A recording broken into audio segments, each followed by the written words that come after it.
ሰላም ናብ ኣሜሪካ ወይ ድማ ናብ ዝኾነ ሃገር ፕሮሰስ ተዝህልዎን ነይሩ እዞም ሕጂ ዝነግረኩም ሰለስተ ነገራት ግዴታ ምገበርኩም ነይሩ እቲ ቀዳማይ ነጥቢ እንታይ እዩ ተዳይልኩም እዚ ሃይ ስኩል ትራንስክሪፕት ወይ ድማ ዲፕሎማ ዝበሃል ምስ ትምህርቲ ዝተኣሳሰር ዶክመንት ብምሉኡ ክሕዞም ምፈተንኩም ንኣብነት ኣብ ኣሜሪካ ዝኾነ ትምህርቲ ዘድልዮ ስራሕ እንድሕር ክትሰርሕ ደሊኻ ሃይ ስኩል ትራንስክሪፕት ወይ ድማ ሃይ ስኩል ዲፕሎማ ኣምጪኦም ይብሉኻ ሃይ ስኩል ዲፕሎማ የብለይን ተዳይልካዮም GED ኢኩቫለንስ ኣምጽእ ይብሉኻ ማለት ስለዚህ እዚ ዶክመንት እዚ ቀሊል ዝመስል ግን ብጣዕሚ ኣገዳሲ ዶክመንት ብተወሳኺ ከም ፓስፖርት አይዲ ተመሳሳሊ ወይ ድማ ካልእ ዝተማሃርኩም ሞያታት ብምሉኡ ዘጠቃልል ሰርቲፊኬታት ንኣብነት CNA ኣብ ኣፍሪቃ ተማሂረ ተዝኾይነ ወይ ድማ ካልእ ሞያታት ዝኾነ ዝተማሃርኩም ሞያ እንድሕር ኣለዎ ድራይቪንግ ላይሰንስ ድዩ ዝኾነ ዓይነት ዶክመንት ኣብኡ ምስኣተው ክጠቕመኒ ይኽእል እዩ ዝበልክዎ ዘረባ ሰብ ከይሰማዕኹ ብምሉኡ ሒዝዮ መመጻኹ ነይረ ካልኣይ ነጥቢ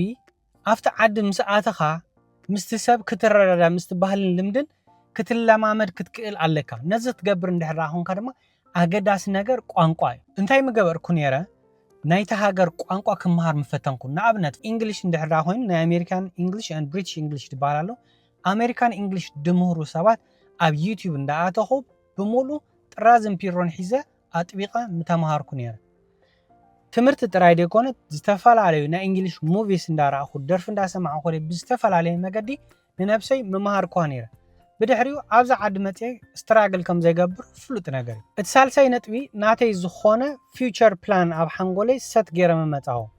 ንኣብነት ኣሜሪካ ምስኣተኹስ እንታይ ክሰርሕ ይኽእል እቲ ቀዳማይ ክንገብሮ ዘለና ሓንጎልካ ዝኾነ ዓይነት ስራሕ ክሰርሕ ምዃንካ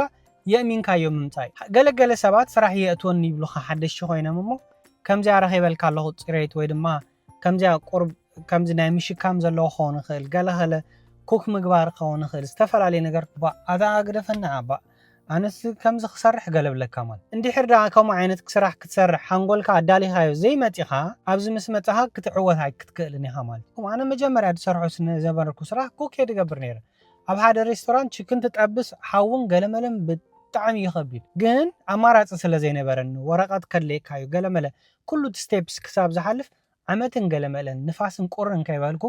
ብሳይክል እናተመላለስኩ ዓመትን ገለን ኩክ ክገብር ነይረ ስለዚ ናትካ ማይንድሴት ወሳኒ ማለት ሓንጎልካ ዝኾነ ዓይነት ስራሕ ክትሰርሕ ምዃንካ ኣዳሊኻዮ ክትመፅእ ኣለካ ኣብ ከተማ ዕብይ ኣብ ገለ ዕብይ ብዘይገድስ ማለት ነዚ እንድሕር ዳ ክትገብር ደይትኽእል ኮንካ ኣብዚ እሱር ኮንካ ክትተርፍ ማለት እዞም ሰለስተ ነገራት ኣገደስቲ ነገራት ስለዝኾኑ ምገበርኩም ነይረ ኢለ ይሓስብ እዚ ቪድዮ እዚ እንድሕር ዳ ጠቒምኩም ላይክ ግበርዎ ከምኡውን ፎሎ ኣይትረስዑ ኣብዚ መፅእ ብካልእ ቪድዮ ክንራኸብ ኢና ቴንክ ዩ